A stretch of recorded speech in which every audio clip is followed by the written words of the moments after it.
13 November Awami লীগের কর্মসূচির বিষয়ে সরকার শক্ত অবস্থানে রয়েছে বলে মন্তব্য করেছেন স্বরাষ্ট্র উপদেষ্টা।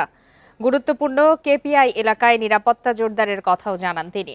মঙ্গলবার সচিবালয়ে কথা বলেন মোহাম্মদ জাহাঙ্গীর আলম চৌধুরী। এ সময় সন্দেহভাজন কাউকে দেখলে পুলিশের হাতে সোপর্দ করার আহ্বান জানান তিনি।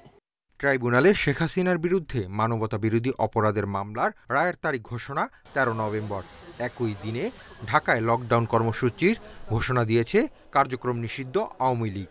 এদিকে সোমবার রাজধানীতে 60টি স্থানে 10টি ককটেল বিস্ফোরণ ও একাধিক বাসে আগুনের ঘটনায় কিছুটা উত্তপ্ত হয়েছে পরিস্থিতি।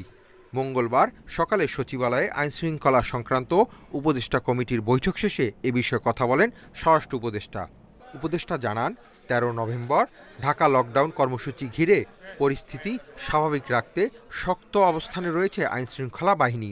এ সময় তিনি সন্দেহভাজন কাউকে দেখলে সঙ্গে সঙ্গে আইনশৃঙ্খলা বাহিনীকে জানানোর আহ্বান জানান। 13 তারিখের ঘটনা নিয়ে এই ক্ষেত্রে আইনশৃঙ্খলা বাহিনী কিন্তু একটা শক্ত অবস্থান নিয়েছে। এবার এরা একটা শক্ত অবস্থানে থাকবে এবং পরিস্থিতি নর্মাল থাকবে, কোনো ধরনের কোনো আশঙ্কা এখানে নাই। স্বরাষ্ট্র উপদেষ্টা বলেন, সন্ত্রাসীদের আর কোনো ধরনের ছাড় দেওয়া হবে না। সন্ত্রাসীরা যেন খুব সহজে জামিন না পায়, এজন্য উদ্যোগ নেওয়া হচ্ছে। কোনো সন্ত্রাসীকেই কোনো ধরনের ছাড় দেওয়া হবে না।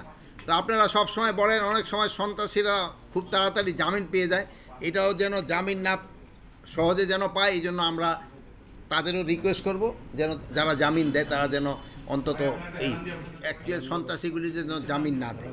ট্রাইব্যুনাল, মেট্রো রেল সহ কেপিআইভুক্ত এলাকার নিরাপত্তা জোরদারের পাশাপাশি পেট্রোলিয়াম জাতীয় খোলা তেল বিক্রি বন্ধে নেওয়া হয়েছে ব্যবস্থা, জানান উপদেষ্টা।